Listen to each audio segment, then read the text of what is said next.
the eye of the tiger. So I've seen some people do the Geeky Social Issues Community tag for VEDA, and I'm recently new to it. I see it more of in a mindful way, but I'm learning a lot, and I'd like to give this tag a go. So here we go. Question 1. What would you like everyone to call you, and what are your preferred pronouns? You can call me Matt, you can call me MattPalka, you can call me Palkinator, you can call me MJP, you can call me Matthew, you can call me Maddie. The label doesn't so much matter to me. As long as it's kind, that'd be good. My preferred pronouns are he, him, and his. Why did you start YouTube, and have your reasons for starting YouTube changed? I started YouTube for a few reasons. I think it was mainly because of an event by Shay Carl called Shaytember where we did goal setting. But the first video I actually uploaded was after a national leadership conference I went to for FCCLA, and then I found this blog post about self-improvement and made a video about that, and it did really well as my second video still on my channel. And then I got into that Shaytember thing and more collaborations, and it just piled on from there. I also started because I wanted to upload concerts, jazz choir and chorale concerts from my high school for everybody to see. My reasons for YouTube really haven't changed that much. I mean, it's nice to grow communities and build communities. That's really the benefit I have out of YouTube. I think that was my aim at first with Shaytember, and I think I've gotten more comfortable with just being myself and not putting on some sort of character. Just being authentic. So my reasons, slightly. What do you geek out over, and are you a part of any fandoms? I'm really big on self-leadership and mindfulness and life advice. That's really what I geek out over. I'm pretty into video games. I don't know if you know the Halo series with Master Chief and that entire storyline. Big fan of Harry Potter. Don't geek completely out over it, but the story and characters is really fascinating to me. Booktube. I used to geek over about Pokemon a lot. I know a lot of Pokemon. That's another one. It's tough to be I like to be a part of a lot of things. I'm very an all-around kind of down to earth kind of person. I don't see myself as being completely in one fandom.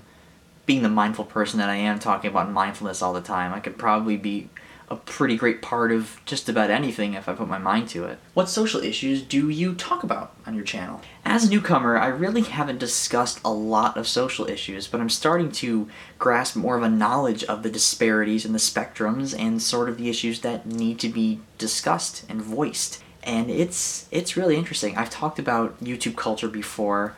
I know I've talked about a lot about mindfulness and human value and love and just the different perspectives on that in terms of our ego and how that works. The stigma of mental illness, I've talked about that.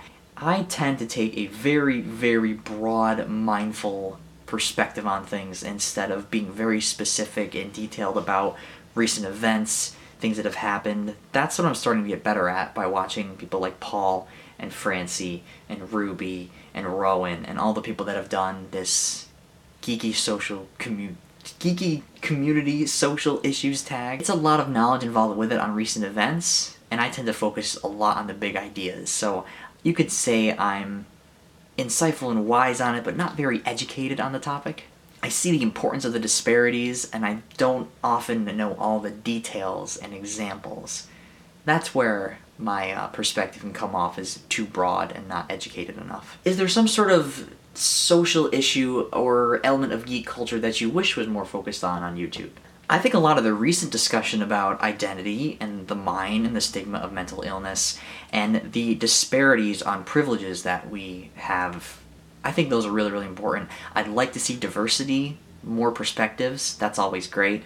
Being of somebody that's very privileged in our society, I often don't know of the perspectives of other people that are dealing with different environments, circumstances, and different stigmas because of the bias that I have. I have to lean very heavily toward empathizing with people because of all the privilege. Check your privilege, people, right? Why is this genre or side of YouTube very important to you?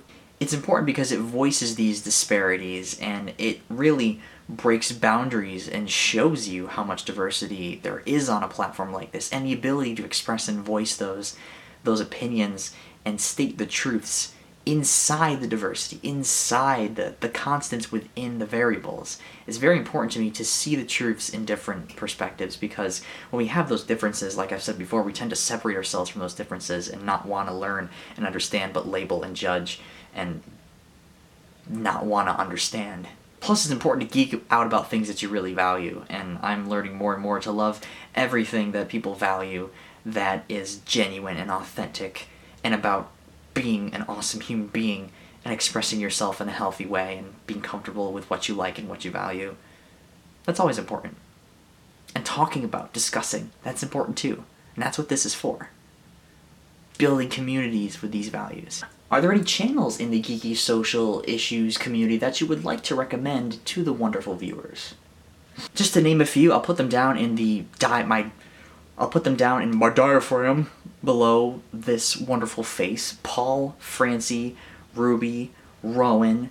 I know Mega Thornberry has made a few videos on that. Look up Hank Green's videos on identity as well.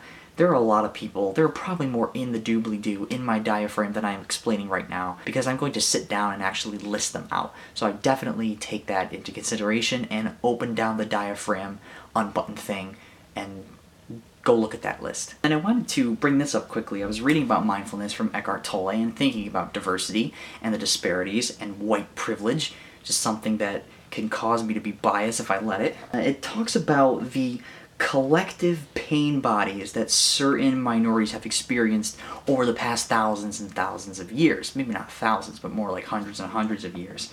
And what happens is certain cultures have a heavier collective pain body than others, meaning certain cultures, because of the past 100 years in history, have more heavy loads of just collective perspectives and labels on them.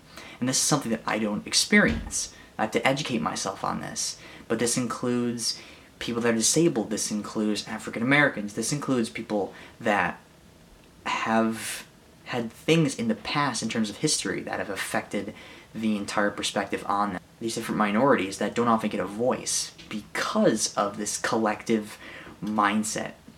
Women and their rights in the past and how they've had that gap in terms of equal rights. So these are things that history has caused, and that heavier load on these people gives them a different perspective than I have. And I have to be aware of that and empathize with that, or I just only see the world through my perspective, which is not the truth. So I thought that was really interesting perspective in terms of that. I'll tag some people below in the description as well. Can't think of anybody right now, but if you're watching this, make one. It's a great tag idea. And I'll leave you with this last mindful quote from here for this tag video. The victim identity is the belief that the past is more powerful than the present. What's happened in the past has happened, but all the change, all the improvement happens right now. This is where the magic happens. You're watching the past, but where you're sitting right now, that's where all the action and magic is taken. All the perspective and change in the present.